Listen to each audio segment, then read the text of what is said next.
कर दे।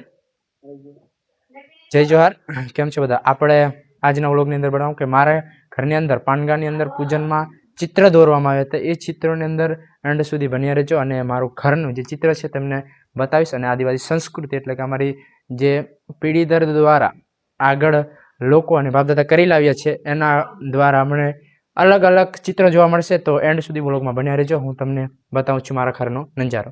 ધીરે ધીરે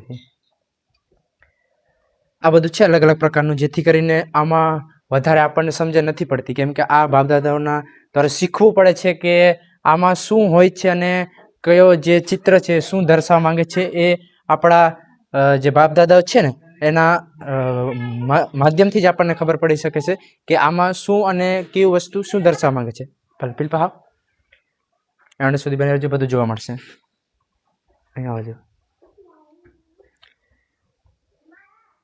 આવું બધું છે અમારા ઘરની અંદર 2022-23ની અંદર આ કરવામાં આવ્યું છે, જેથી કરીને અમારી સંસ્કૃતિને અમે જાળવી રાખીએ છીએ અને સંસ્કૃતિને આગળ વધારવા માટે આજે અમે બી મહેનત કરીએ છીએ સોશિયલ મીડિયાની અંદર. તો તમે બી જે લોકો જોવો છો એ ખાસ સપોર્ટ કરો અને આપણા આદિવાસી સંસ્કૃતિને સમાજને ધીરે ધીરે આપણે બી આપણી સંસ્કૃતિને જાળવી રાખીએ, કેમ કે આજના સમાજની અંદર સંસ્કૃતિ બહુ પાછળ ચાલી રહી છે. એટલે સંસ્કૃતિને આગળ લાવવા માટે યુવા ખાસ કરીને સોશિયલ મીડિયા દ્વારા જેટલું પણ વધે એટલું શેર કરો, સબસ્ક્રાઈબ કરો અને જે માણસ આજે મહેનત કરે છે એને સપોર્ટ જરૂરથી કરો, જેથી કરીને જે માણસ આપણે જૂની પ્રકૃતિને જીવિત એટલે કે આગળ વધારવા માટે પ્રયત્ન કરી રહ્યા છે એના માટે એને સપોર્ટ, સહકાર અને બધાને એકબીજાને સપોર્ટ કરતા રહેજો એ મારી ખાસ નમ્ર વિનંતી છે. જય જવાહર, જય આદિવાસી.